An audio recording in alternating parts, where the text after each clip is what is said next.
నమస్తే, welcome to Shri paper news. ముందుగా headlines. Christmas ముందస్తు వేడుకలో పాల్గొన్న సీఎం చంద్రబాబు నాయుడు క్రైస్తవులకు కూటమి ప్రభుత్వం పూర్తిగా అండగా ఉంటుందని వ్యాఖ్య. రోడ్లు, వాటర్ ట్యాంకును పరిశీలించిన డిప్యూటీ సీఎం పవన్ కళ్యాణ్ అభివృద్ధి పనుల నాణ్యతలో రాజీ పడొద్దని ఆదేశం. నాగార్జున యూనివర్సిటీ వర్క్షాప్ లో పాల్గొన్న మంత్రి నారాయణ దేశంలోనే అత్యుత్తమ మున్సిపాలిటీల రాష్ట్రంగా ఆంధ్రప్రదేశ్ను తీర్చిదిద్దుతామని వెల్లడి.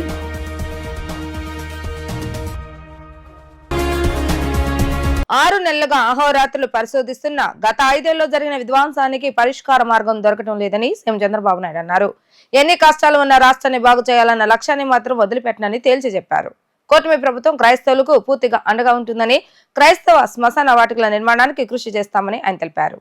క్రిస్మస్ ముందస్తు వేడుకల్లో డిప్యూటీ స్పీకర్ రఘురామకృష్ణరాజుతో కలిసి సీఎం చంద్రబాబు నాయుడు పాల్గొన్నారు. ఈ సందర్భంగా క్రిస్మస్ కేక్ కట్ చేశారు. ఈ సందర్భంగా చంద్రబాబు నాయుడు మాట్లాడుతూ 4వసారి సీఎం అయ్యాక దూసుకుపోవాలనే మనస్తత్వం ఉన్నా ఆ వెసులుబాటు లేదన్నారు.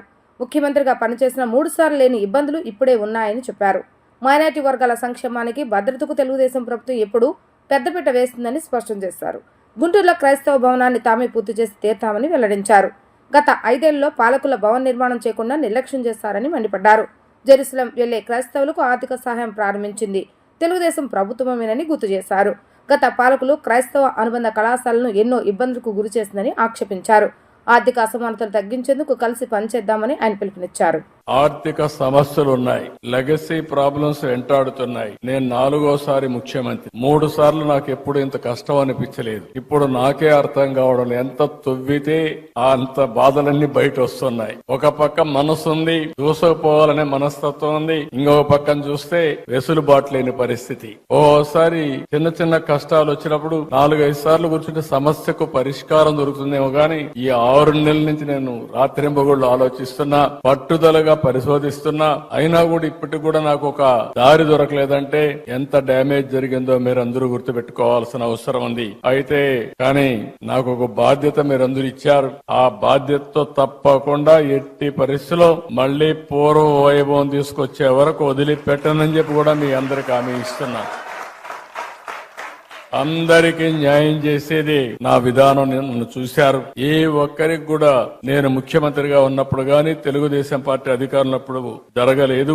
మొన్నే మీరు చూస్తే పాస్టర్స్ కి, ఫాదర్స్ కి ఆ రోజు పెట్టిన ఆన్రోరియం మా వాళ్ళు ఎన్ని కష్టాలు ఉన్నాయన్నా కాదు, ఈ క్రిస్మస్ సందర్భంగా దాన్ని క్లియర్ చేయాలని నేనే సంతకం పెట్టి క్లియర్ చేశానని చెప్పి కూడా నేను మీకు తెలియజేస్తున్నా. ఒక పక్క విభజన తర్వాత కూడా మీరు ఒకసారి చూస్తే ఏదైతే క్రిస్టియన్స్ కోసం, సంక్షేమం కోసం ఎక్కువ ప్రాధాన్యత ఇచ్చాం. చర్చల నిర్మాణానికి ఆర్థిక సహాయం చేశాం. ఇంకొక పక్క మీరు చేస్తున్నటువంటి సేవలకు సహకారంగా ఉండాలని క్రైస్తవ సంస్థలకు ఒక్కొక్క సంస్థకి 10 లక్షల రూపాయలు ఆర్థిక సహాయం చేసి మిమ్మల్ని ప్రోత్సహించాం. గుంటూరులో మీరు చూస్తే క్రిస్టియన్ భవనం కోసం 2 ఎకరాల భూమిని కేటాయించడమే కాకుండా ఆ రోజు 10 కోట్ల రూపాయలు ఖర్చు పెడితే కంప్లీట్ కాని బిల్డింగ్ ని కంప్లీట్ చేయాలని 5 సంవత్సరాలు ఆలోచించలేదు.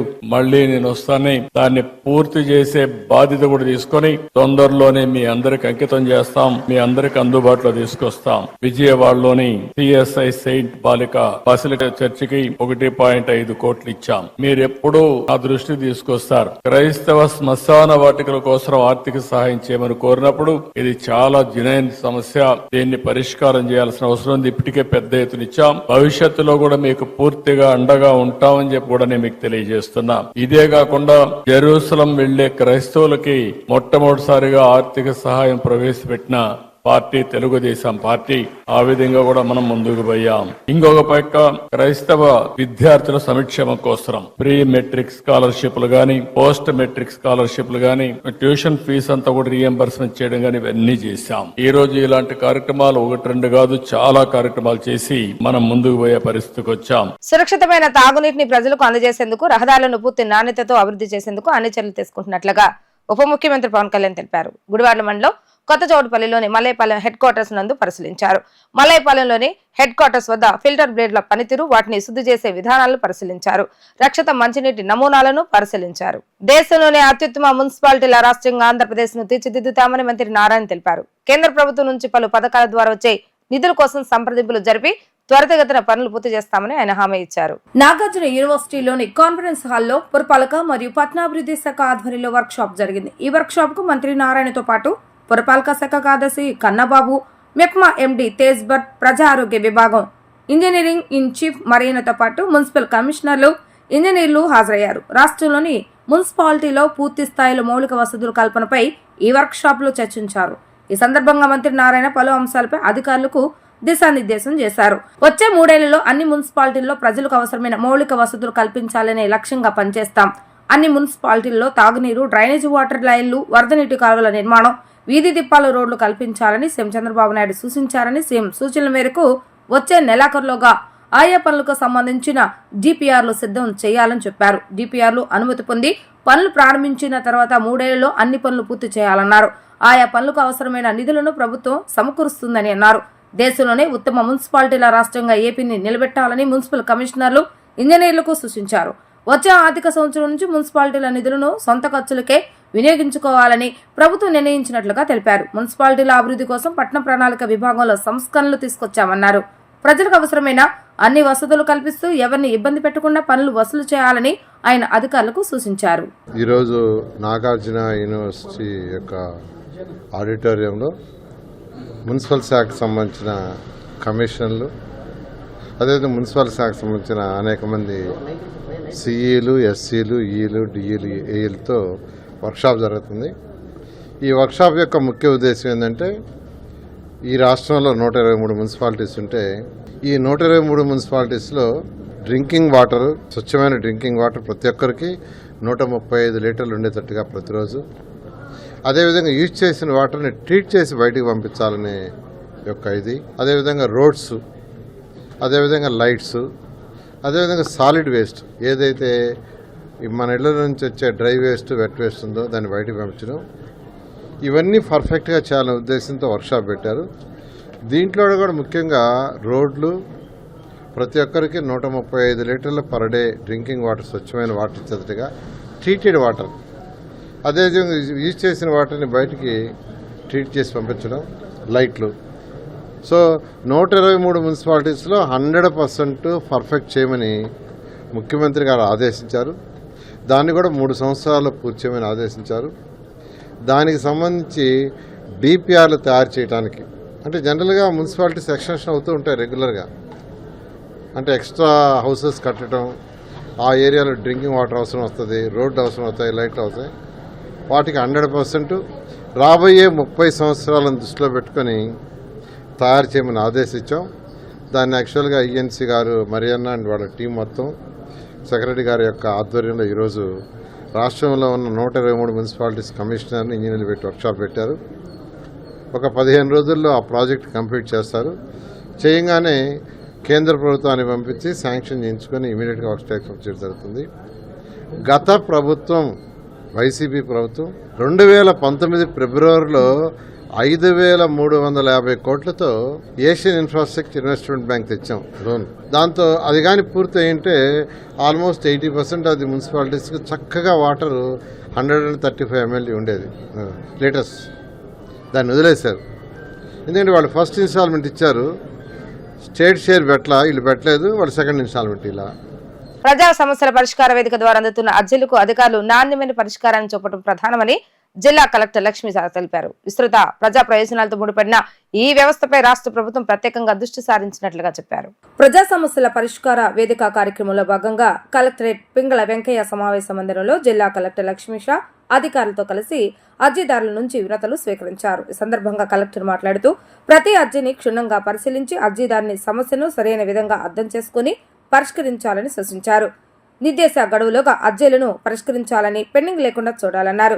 అర్జీల పరిష్కారంపై జిల్లా మండల స్థాయి అధికారులు ప్రత్యేకంగా దృష్టి సారించాలని, నాణ్యత పెరిగేలా అర్జీదారులకు భరోసా కల్పించేలా పనిచేయాలన్నారు. ఇంద్రకీలాద్రికి భవానీ భక్తులు పోటెత్తారు. దీక్ష విరమణకు తరలివచ్చిన భవానీలతో ఇంద్రకీలాద్రి రుద్ర వర్ణంతో ఎరిపెక్కింది. దుర్గమ్మ సన్నిధిలో భవానీ దీక్ష విరమణ కార్యక్రమం 4వ రోజు కొనసాగుతుంది. జై దుర్గా, జై జై దుర్గా అంటూ భక్తుల శరణఘోషతో ఇంద్రగిరులు మారుమోగుతున్నాయి. అమ్మలగన్న అమ్మ, ముగ్గురమ్మల మూలపుటమ్మ విజయవాడ కనకదుర్గమ్మ సన్నిధికి భక్తులు పోటెత్తారు. భవానీ దీక్షలు స్వీకరించిన భక్తులు దీక్ష విరమణ చేసేందుకు పెద్ద ఎత్తున ఇంద్రకీలాద్రికి తరలి వస్తున్నారు. అమ్మవారి ఆలయంలో భవానీ దీక్షల విరమణ కార్యక్రమం 3వ రోజు కొనసాగుతుంది.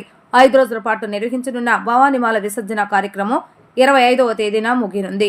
నియమ నిష్ఠలతో మండల అర్ధమండల దీక్షలు చేసిన భవానీల తలపై విరుముడి పెట్టుకుని దుర్గమ్మను స్మరించుకుంటూ దర్శనానికి కదిలివచ్చారు. ఉభయ గోదావరి జిల్లాలతో పాటు విశాఖ, విజయనగరం, శ్రీకాకుళం వంటి సుదూర ప్రాంతాల నుంచి పెద్ద సంఖ్యలో భవానీ భక్తులు కాలినడకన ఇంద్రకీలాద్రికి చేరుకుంటున్నారు. వినాయకుడి గుడి నుండి కెనాల్ రోడ్, ఘాట్ రోడ్డు మీదుగా ఏర్పాటు చేసిన క్యూ లైన్లు అన్ని భక్తులతో కిక్కిరిసిపోయాయి. అమ్మవారిని దర్శించుకునేందుకు తెల్లవారుజామున 3 గంటల నుంచే భక్తులను అనుమతించారు.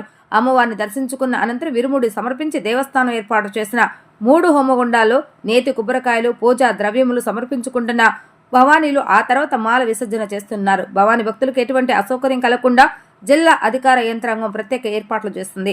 జిల్లా ఉన్నతాధికారులతో పాటు దుర్గగుడి ఈవో రామారావుతో సహా సంబంధిత శాఖల అధికారులు స్వయంగా ఏర్పాట్లను పర్యవేక్షిస్తున్నారు.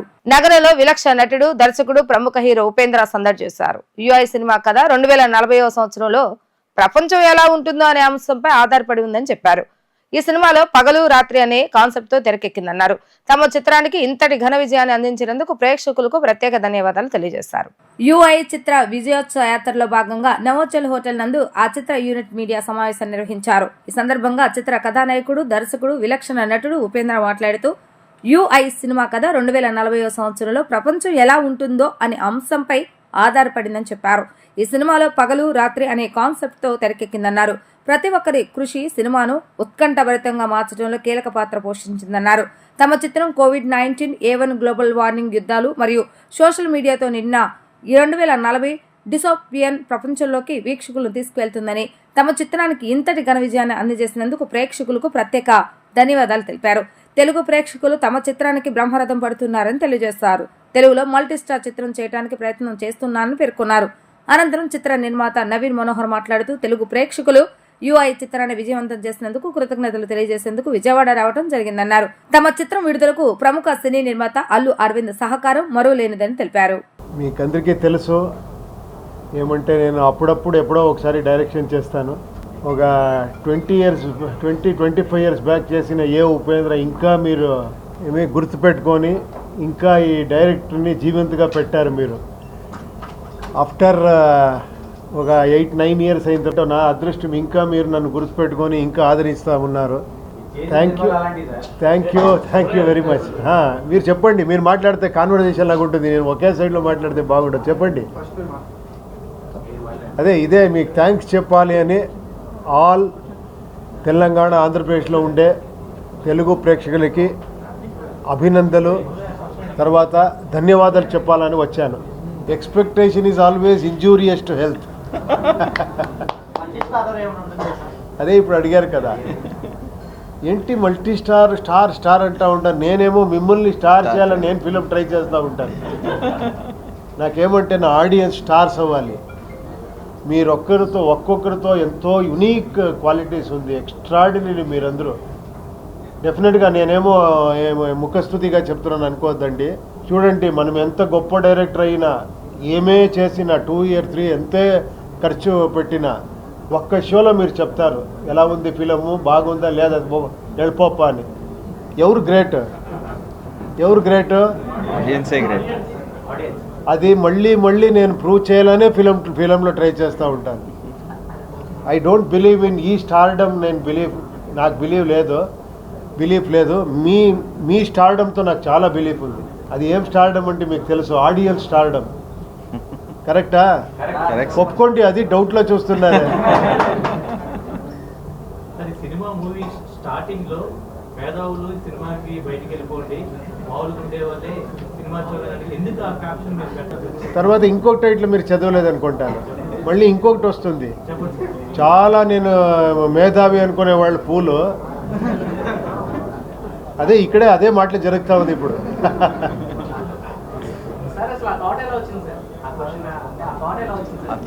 A thought?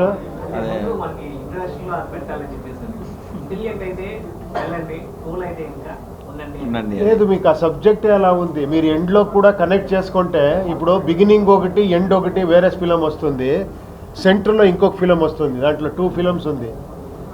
ఇది కనెక్ట్ చేసుకుంటే మీకే తెలిసిపోతుంది. కొంచెం ఫోకస్ చేస్తే రియల్ స్టార్ ఎవరు అని మీకే తెలిసిపోతుంది.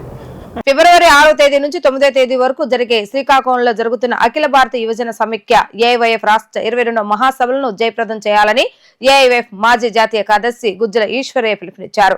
మహాసభల లోగో శ్రీకాకుళం రైతాంగం సాయుధ పోరాటం, లైట్ హౌస్, స్వతంత్ర సమర యోధుల సర్దార్ భగత్ సింగ్ పోరాట పిడికిలతో చేయటం జరిగిందని చెప్పారు. ఫిబ్రవరి 6వ తేదీన 26 జిల్లాల నుంచి 5,000 మంది యువకులతో యువజన ప్రదర్శన, బహిరంగ సభ, 7, 8, 9 తేదీలో జరిగే ప్రతినిధుల సభలో 600 మంది యువజన ప్రతినిధులు పాల్గొంటారని తెలిపారు. 22వ రాష్ట్ర మహాసభలో సమగ్ర యువజన విధానం, నూతన పరిశ్రమల ఏర్పాటు, స్థానిక యువతకు ఉపాధి, ప్రభుత్వ రంగ సంస్థల్లో పరిరక్షణ, ప్రైవేటీకరణకు వ్యతిరేకంగా విశాఖ ఉక్కు పరిశ్రమల అభివృద్ధికి నిధులు, కడపలో ఉక్కు పరిశ్రమ నిర్మాణం, రాష్ట్రంలో ఖాళీగా ఉన్న ఉద్యోగుల భర్తీని వివిధ అంశాలపై చర్చించి భవిష్యత్తు ఉద్యమ కార్యాచరణ రూపొందిస్తామని తెలిపారు. అఖిల భారత యువజన సమాఖ్య ఏఐవైఎఫ్ రాష్ట్ర 22వ మహాసభలు శ్రీకాకుళం జిల్లా కేంద్రంగా మొట్టమొదటిసారిగా జరగబోతూ ఉన్నాయి.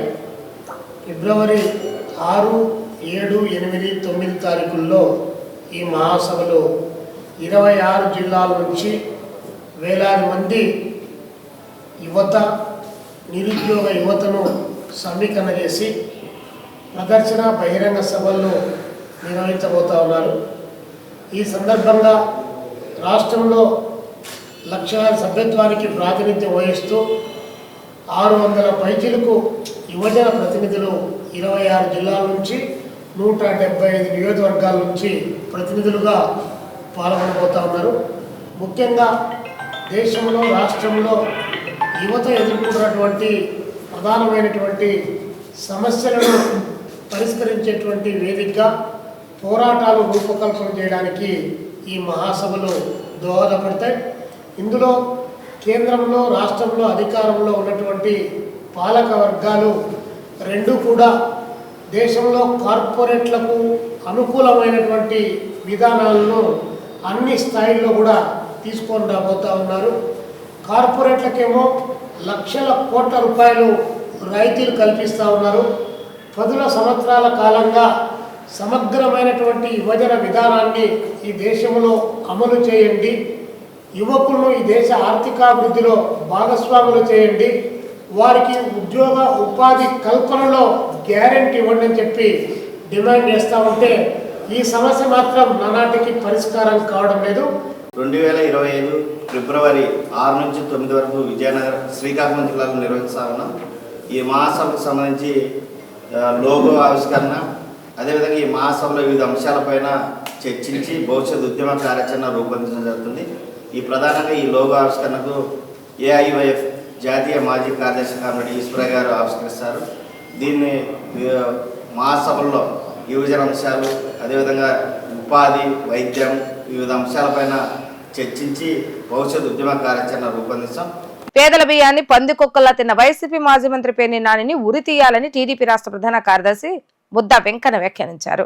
పేర్ని నాని 187 టన్నుల బియ్యాన్ని విక్రయించేదే కాకుండా తూకపు యంత్రంలో కూడా తేడా ఉందేమో, నష్టం తాను ఇస్తానంటూ కలరింగ్ ఇచ్చాడని విమర్శించారు. మంగళగిరిలోని టీడీపీ కేంద్ర కార్యాలయంలో ఏర్పాటు చేసిన విలేకరుల సమావేశంలో టీడీపీ రాష్ట్ర ప్రధాన కార్యదర్శి ముద్దా వెంకన్న మాట్లాడుతూ పేదలకు ఇచ్చే బియ్యం తినేసి 1.70 కోట్లు ఎక్కడి నుంచి తెచ్చి కట్టాడో తేలాలన్నారు. బియ్యం గోడన్ పేర్ని నాని భార్య జయసుధ పేరిట ఉందని, అధికారులు తనిఖీ రాగానే ఆయన పారిపోయాడని, కొడుకు కిట్టు ఏమయ్యాడో తెలియదని అన్నారు.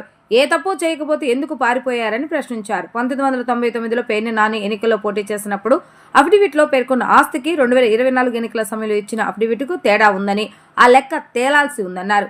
గోడాలను ప్రభుత్వానికే అద్దెకిచ్చి ప్రభుత్వ బియ్యాన్నే కాజేయటం దుర్మార్గమని అన్నారు. తప్పు చేసిన వారికి త్వరలోనే శిక్ష పడాలన్నారు. మాజీ ఎమ్మెల్యేలు వంశీ నానిల అవినీతిని కూడా బయటపెడతామని ఆయన అన్నారు. పేదల బియ్యాన్ని పందికొక్కులాగా తిన్నటువంటి పేర్ని నానిని ఉరితీయాలి. ఏదో అంటారే చెప్పేయి శ్రీరంగ నీతులు దూరేయి అని ఇతను చేష్టలు అలా ఉన్నాయి. ఇతను ప్రతి చిన్న విషయానికి మీడియా ముందుకు వచ్చి కూటమి నాయకులు వాళ్ళని కాదు వీళ్ళని కాదు, చంద్రబాబు నాయుడు గారిని, పవన్ కళ్యాణ్ గారిని, పురంధేశ్వరి గారిని, ఎవరిని పడితే వాళ్ళని ఇష్టానుసారం మాట్లాడమే కాకుండా కులాల పేరుతో వాళ్ళ ఇష్టానుసారం మాట్లాడినటువంటి వ్యక్తి ఇవాళ దాదాపు 187 మెట్రిక్ టన్నుల బియ్యాన్ని పందికొక్కు తింటే బాగా తింటే ఒక 1/4 కేజీ 1/2 కేజీ తింటుంది పొలాల్లో. కానీ 187 మెట్రిక్ టన్నుల బియ్యాన్ని ఈ పందికొక్కు తినేసింది, అమ్మేసింది.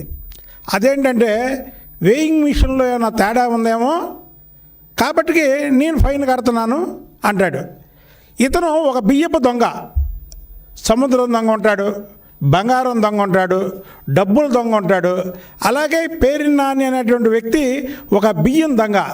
అసలుకి ఇలాంటి దొంగల్ని మనం ఎక్కడ సమాజంలో ఎవరు కూడా క్షమించకూడదు. ఇవి పేద ప్రజల కోసం ప్రభుత్వాలు ఎంతో ఖర్చు చేసి పేదలకు ఇవ్వాలన్నటువంటి బియ్యాన్ని ఇవాళ పందికొక్కలాగా మేసి పేదలన్న దయా దాక్షిణ్యం లేకుండా ఇవాళ వాళ్ళ సొమ్ము తినడమే కాకుండా 1,72,00,000 ఇవాళ ఎక్కడి నుంచి తెచ్చి నువ్వు డీడీ కట్టావు? ఒక దొంగ దొంగతనం చేసి నేను నీ వస్తువులు నీకు ఇచ్చేస్తున్నాను దొరికిపోయిన తర్వాత అంటే దొంగ కాకుండా పోతాడా? అసలు నువ్వు ఇవ్వకపోయిన నీ దగ్గర నుంచి రికవరీ చేస్తుంది ప్రభుత్వం, పోలీసులు రికవరీ చేస్తారు దొంగ దగ్గర. ఇవాళ నువ్వు దొరికిపోయినటువంటి దొంగవి, ఏమైపోయావు నువ్వు, నీ కుటుంబం ఎక్కడికి పారిపోయావు? ఇంత బతికి ఇంటి వెనకాతలు చచ్చినట్టు అయిపోయింది ఇవాళ నీ కర్మ. ఎందుకంటే మాటకు ముందు మాట తర్వాత మీడియా ముందుకు వచ్చేవాడివి. ఆఖరికి కాకినాడ పోర్టులో షిప్పులో బియ్యాన్ని ఆపినప్పుడు కూడా నువ్వే వచ్చి చిలక పలుకులు పలికావు. ఇవాళ ఏమైంది? నీ దొంగతనం బయటపడిన తర్వాత నువ్వు ఏమైపోయావు? 99లో నువ్వు పోటీ చేసినప్పుడు అప్పుడు వీటిలో నువ్వు పొందుపరిచినటువంటి నీ ఆస్తి అంతా, అలాగే 2024లో నువ్వు అప్పుడు వీటిలో ఇచ్చినటువంటి ఆస్తి అంతా, ఈ లెక్కలు తేలిపోతున్నాయి. నువ్వు పెద్ద అవినీతిపరుడివి, పెద్ద బియ్యపు దొంగవి. ఆ బియ్యం కూడా ఏమన్నా పేద ప్రజల బియ్యం. ఇక నీకు సిగ్గు ఎగ్గు లేదా? మానవత్వం లేదా? పేదల కోసం ప్రభుత్వాలు ఎంతో సబ్సిడీ ఇచ్చి పేదలకు ఉచితంగా ఇవ్వాలని బియ్యం ఇస్తుంటే ఆ బియ్యం మీద పడిందా నీ కన్ను? ఒక గోడను కట్టించి ఆ గోడను ఆ ప్రభుత్వాలకు అద్దెకిచ్చి ఆ ప్రభుత్వం పెట్టినటువంటి బియ్యాన్ని దొంగతనం చేసావే అంటే నువ్వు ఎంత తెలివిగలవాడివి? దర్జా దొంగ అనుకున్నావు. అదే వైసీపీ ప్రభుత్వం వస్తే ఈ గుట్టు రట్టయ్యేది కాదు, బయటపడేది కాదు, దర్జా దొంగగా ఉండేవాడివి. వార్తలు ముగించే ముందు హెడ్లైన్స్ మరొకసారి. క్రిస్మస్ ముందస్తు వేడుకలో పాల్గొన్న సీఎం చంద్రబాబు నాయుడు. క్రైస్తవులకు కూటమి ప్రభుత్వం పూర్తిగా అండగా ఉంటుందని వ్యాఖ్య. రోడ్లు వాటర్ ట్యాంకును పరిశీలించిన డిప్యూటీ సీఎం పవన్ కళ్యాణ్. అభివృద్ధి పనుల నాణ్యతలో రాజీ పడొద్దని ఆదేశం. నాగార్జున యూనివర్సిటీ వర్క్షాప్ లో పాల్గొన్న మంత్రి నారాయణ. దేశంలోనే అత్యుత్తమ మున్సిపాలిటీల రాష్ట్రంగా ఆంధ్రప్రదేశ్ ను తీర్చిదిద్దుతామని వెల్లడి.